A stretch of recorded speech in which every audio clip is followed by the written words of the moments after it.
Hi friends, ബ്രെഡും മുട്ടയും കയ്യിലുണ്ടോ? ഇപ്പോൾ തന്നെ തയ്യാറാക്കിക്കോളൂ കേട്ടോ. വൈകുന്നേരത്തേക്ക് പറ്റിയ നല്ല സിമ്പിളായിട്ടുള്ള റെസിപ്പിയാണേ. ഇതിനു വേണ്ടി ഞാൻ 5 മുട്ടയാണ് എടുത്തിട്ടുള്ളത്. ഒരു പാത്രത്തിലേക്ക് നമുക്ക് ഓരോ മുട്ടയായി പൊട്ടിച്ചൊഴിച്ചു കൊടുക്കാം. കൂടെ തന്നെ 1/4 സ്പൂൺ ഏലക്ക പൊടിച്ചതാണ് ചേർത്ത് കൊടുക്കുന്നത്. മധുരത്തിനായി പഞ്ചസാര പൊടിച്ചതാണ് ചേർത്ത് കൊടുക്കുന്നത്.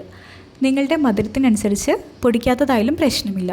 കൂടെ തന്നെ ഒരു പിഞ്ചളവിൽ ഉപ്പ് ചേർത്ത് കൊടുക്കുന്നുണ്ട്. അതിൻ്റെ കൂടെ 1/2 കപ്പിൽ താഴെ പാലാണ് ചേർത്ത് കൊടുക്കുന്നത്. പാൽ കൂടി പോവാതിരിക്കാൻ ശ്രദ്ധിക്കണേ. ഇതെല്ലാം കൂടി നമുക്ക് നന്നായി ഒന്ന് മിക്സ് ചെയ്തെടുക്കാം.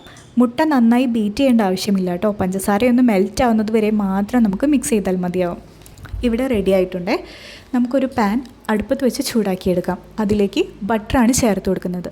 ഈ ബട്ടർ എല്ലാ സ്ഥലത്തും ഒന്ന് തേച്ച് കൊടുത്തതിന് ശേഷം നമുക്ക് ഓരോ ബ്രെഡായി ഈ ബാറ്ററിൽ ഒന്ന് മുക്കിയെടുക്കാം. ശേഷം നമുക്ക് ഈ പാനിൽ ഇട്ട് തിരിച്ചും മറിച്ചും ഒന്ന് ചുട്ടെടുക്കാം.